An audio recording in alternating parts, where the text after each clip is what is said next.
ఈరోజు ఒకసారి గమనించినట్టయితే ఆయన అంటరానితనం మీద, ఆధిపత్య భావజాలం మీద ఓ తిరుగుబాటుగా ఆయనను ఎప్పుడు చూసినా కూడా, ఆయన విగ్రహాన్ని ఎప్పుడు జ్ఞాపకం చేసుకున్నా కూడా మనకు కనిపిస్తూనే ఉంటాడు. ఈరోజు ఆయన సమసమాజ భావాలకు నిలువెత్తు రూపంగా కూడా ఎప్పుడూ కూడా మనందరికీ కూడా ఆయన గురించి ఆలోచన చేసినప్పుడల్లా కూడా మనందరికీ కూడా కనిపిస్తూనే ఉంటాడు. ఆయన రాజ్యాంగ హక్కుల ద్వారా, రాజ్యాంగ న్యాయాల ద్వారా నిరంతరం కూడా మనల్ని కాపాడే ఒక మహాశక్తిగా ఆయన మనందరికీ కూడా స్ఫూర్తినిస్తూనే ఉంటాడు. తమ గొంతు విప్పులేని దళిత వర్గాలకు, అల్పసంఖ్యాకులకు, వాయిస్లెస్ పీపుల్కు, అంటే తమ గొంతు వినిపించలేని ఆ అట్టడుగు ఉన్న ఆ వర్గాలకు ప్రత్యేక నియోజకవర్గాలను ఏర్పాటు చేయాలని, వారికి రిజర్వేషన్లు కల్పించాలని చరిత్ర గరితిని మార్చిన పూనా పాక్ట్ జరగడానికి కారకులు ఆ అంబేద్కర్ గారు.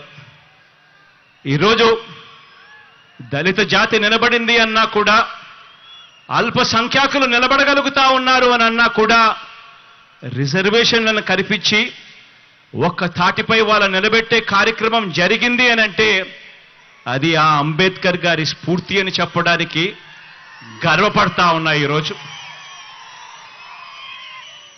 ప్రతి వాడలో ఉన్న ఆయన విగ్రహం అణగారిన వర్గాలకు నిరంతరం కూడా ధైర్యాన్ని ఇస్తుంది, శక్తినిస్తుంది, అండనిస్తుంది, ఒక మహాశక్తిగా తోడుగా నిలబడుకుంది.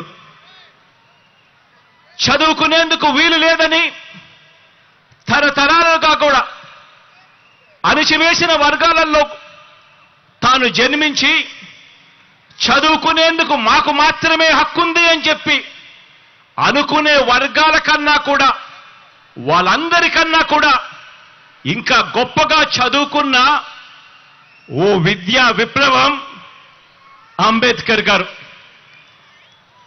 ఆయన బడిలో చదువుకుంటా ఉన్న రోజుల్లో ఆయన దళితుడు కాబట్టి తన తరగతి గదిలో మంచినీరు తాగాలంటే ఆ గదిలో ఉన్న కుండలో నుంచి గ్లాస్ ముంచుకొని నీరు తాగడానికి వీల్లేదట.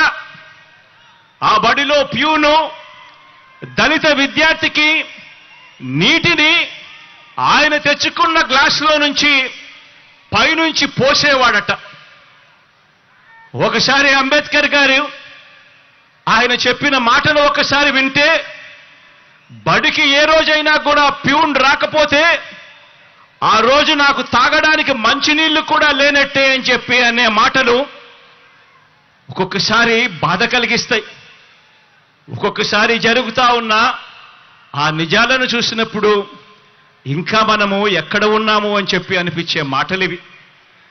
అలాంటి అంటరానితనాన్ని తాను స్వయంగా అనుభవించి దాని మీద ఒక తిరుగుబాటును, ఓ విప్లవాన్ని, ఓ స్వాతంత్ర పోరాటాన్ని, వీటి అన్నిటినీ కూడా ఉమ్మడిగా చూస్తే, ఉమ్మడి చేస్తే ఆ పోరాటానికి రూపమే అంబేద్కర్ గారు.